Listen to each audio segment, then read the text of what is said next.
சாப்பிட்லாம். ரொம்ப டேஸ்ட்டா நல்லாயிருக்கும். ரொம்ப சிம்பிளா ஈஸியா செஞ்சிடலாம். இது ரொம்ப சீக்கிரமாவும் செஞ்சிடலாம். இப்போ வாங்க எப்படி செஞ்சிடலாம் வீடியோக்குள்ள போயிரலாம். ஃபர்ஸ்ட்டு பார்த்தீங்கன்னா, பாலக்கீரை 2 கட்டு பாலக்கீரை எடுத்து வச்சிருக்கேன். இது வந்து அடுத்தது பார்த்தீங்கன்னா, உங்களுக்கு வந்து பன்னீர் எடுத்து வச்சிருக்கேன். நான் 200 கிராம்ஸ் பன்னீர் எடுத்து வச்சிருக்கேன்.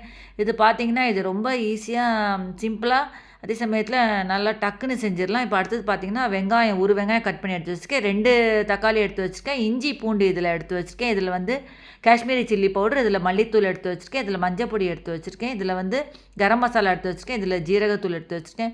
இது வந்து பட்டர் எடுத்து வச்சிருக்கேன். இப்போ 2 பச்சை மிளகாய் எடுத்து வச்சிருக்கேன். தேவையான அளவு உப்பு எடுத்து வச்சிருக்கேன். இப்போ ஒரு பாத்திரத்தில தண்ணி நல்லா கொதிக்க விட்டுருங்க. கொதிக்க விட்டு இந்த பாலக்கீரைய ஒரு 2 மினிட்ஸ் இத அப்படியே நல்லா அத போட்டு 2 மினிட்ஸ்க்கு அத நல்லா பாயில் பண்ணி எடுத்துட்டீங்கன்னா, நல்லா கொஞ்சம் நல்லா கொதிக்கிற தண்ணீல பாயில் பண்ணி எடுத்துட்டீங்கன்னா நல்லா வெந்துரும். இப்ப இத வந்து அப்படியே மிக்ஸி ஜார்ல அத சேர்த்துறலாம். இந்த மாரி செஞ்சீங்கன்னா உங்களுக்கு